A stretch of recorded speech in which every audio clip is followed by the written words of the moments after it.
Bismillahirrahmanirrahim.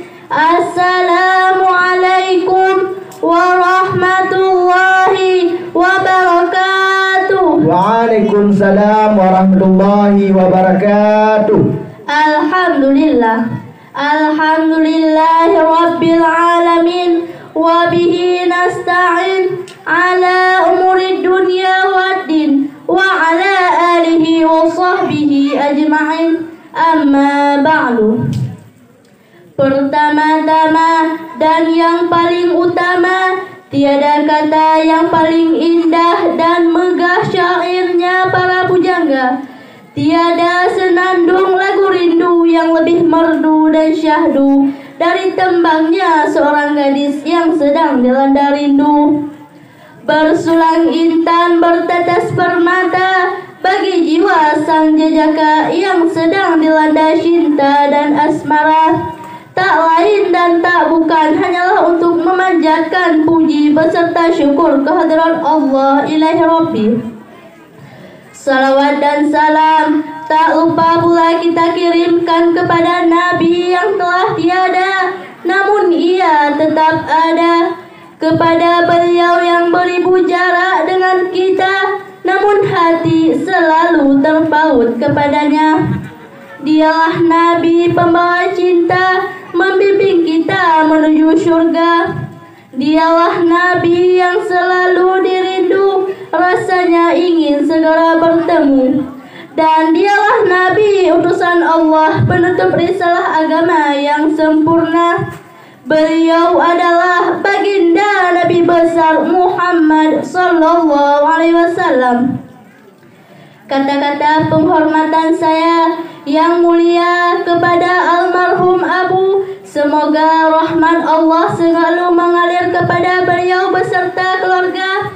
Dan yang saya muliai lagi, Abu selaku pimpinan pondok pesantren Babul Ulum.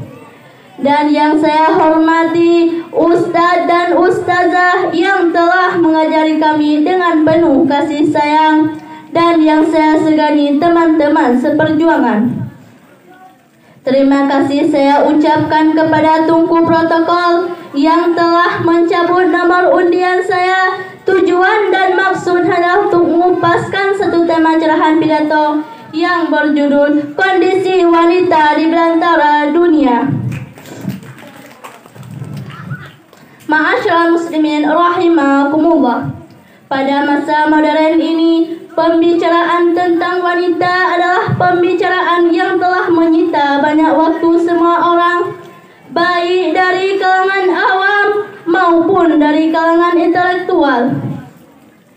Karena kaum wanita dengan kelemah lembutannya, ia dapat melakukan hal-hal yang spektakuler yang dapat mengguncangkan dunia. Dan dengan kelemah lembutannya pula, ia dapat melahirkan tokoh-tokoh besar yang dapat membangun dunia. Namun, dengan kelemah lembutannya pula, ia dapat menjadi penghancur dunia yang paling potensial. Untuk mengetahui bagaimana semestinya posisi kaum wanita yang tepat, maka kita perlu mengetahuinya bagaimana posisi kaum wanita di generasi dahulu sebelum datangnya Islam. Maka dapat kita temukan sekumpulan fakta yang tidak menggembirakan. Sebagaimana firman Allah dalam Al-Quran surat At-Takwir ayat 8-9 yang berbunyi, A'udzu billahi minasy syaithanir rajim. Bismillahirrahmanirrahim. Wa idzal mau'udatu su'ilat bi ayyi dzambi qutilat, yang artinya, dan apabila bayi-bayi perempuan yang dikubur hidup-hidup ditanya karena dosa apa dia dibunuh. Ma'asyiral muslimin rahimakumullah. Islam telah inilah kondisi kaum wanita di masa jahiliyah, ibarat barang yang terhina dalam keluarga dan masyarakat dan diperbudak oleh kaum laki-laki. Hari kelahirannya adalah hari di mana semua wajah menjadi kecewa, dan tidak lama kemudian ia akan dikubur hidup-hidup dalam lubangan tanah yang digali oleh ayahnya sendiri. Inilah akibat jauhnya akal masyarakat dengan cahaya wahyu. Inilah gambaran umat yang dilahirkan oleh berhalaisme dan dididik oleh tukang sihir dan peramal. Dengan demikian, Islam telah meletakkan fondasi yang begitu kokoh untuk membangun pribadi kaum wanita yang baru berdasarkan zat dan wahyu yang telah menabraknya. Islam bahkan telah menjadikan ibu sebagai orang yang lebih dihormati daripada seorang ayah, sebagaimana sabda Nabi SAW yang diriwayatkan oleh Bukhari Muslim ketika seorang laki-laki datang kepada Rasul dan bertanya, "Ya Rasulullah, man aburru?" Wahai Rasulullah, kepada siapakah aku berbakti? Rasul menjawab, "Ummaka, ibumu." Laki-laki itu bertanya lagi, "Tsumma man?" Lalu kepada siapa? Rasul pun menjawab, "Ummaka, ibumu." Laki-laki itu bertanya lagi, "Tsumma man?" Lalu kepada siapa? Rasul juga menjawab, "Ummaka, ibumu." Kemudian laki-laki itu bertanya, "Tsumma man ya Rasul?" Lalu kepada siapa ya Rasul? Barulah beliau menjawab, "Abuka, ayahmu." Kaum muslimin rahimakumullah, Islam telah meletakkan tali yang kuat dan kokoh untuk menjaga kaum wanita. Bila mereka berpegang padanya, pasti mereka akan selamat. Dan apabila mereka menyia-nyiakan, pasti mereka akan sesat dan binasa. Jalinan itu adalah sifat al-haya yang bersikap malu dan al-iftah yang menjaga kesucian, yang semua itu menjadikannya ibarat sebuah permata yang bernilai tinggi di dalam kedalaman lautan yang sangat dalam dan tidak bisa dijamah oleh siapapun kecuali orang yang berhak untuk itu. Islam memandang bahwa bercampur baur antara pria dan wanita adalah bahaya yang sangat nyata. Oleh karena itu, Islam mencegahnya dan menggantikannya dengan mensyariatkan pernikahan. Semua itu dilakukan oleh musuh-musuh bukan karena kasihan dan ingin menolong wanita muslimah. Tidak, hal itu adalah kebencian yang terpendam di dalam hati mereka. Kaum muslimin calon-calon penghuni syurga, sesungguhnya istri-istri, saudara-saudara kita dan putri-putri kita adalah bunga yang menghiasi taman kehidupan kita.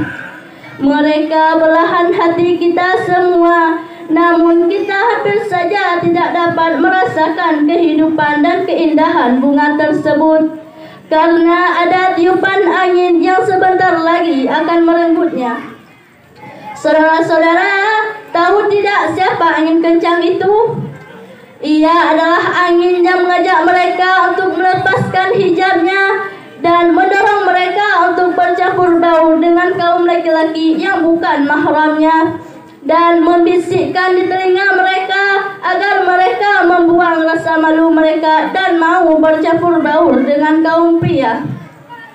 Hadirin yang dirahmati oleh Allah, inilah bencana, inilah fakta kaum wanita, dan inilah kisah nyata yang sangat memalukan dan sangat menyedihkan. Kalau kita lalai dari ancaman ini, maka kehancuran akan terjadi di depan mata.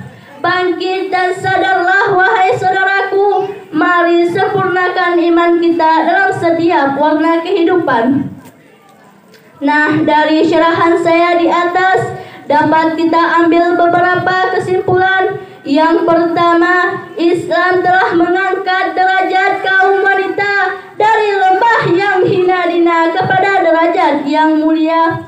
Yang kedua, kita sebagai wanita jangan mudah tergoda dengan tiupan dunia yang menjeruskan kita ke neraka. Yang ketiga, wanita ibarat bunga yang indah yang kapan saja bisa diterpa oleh angin. Maka pertahankanlah keindahan dan kesucian kita. Semoga kita menjadi wanita yang berbahagia di dunia dan di akhirat kelak.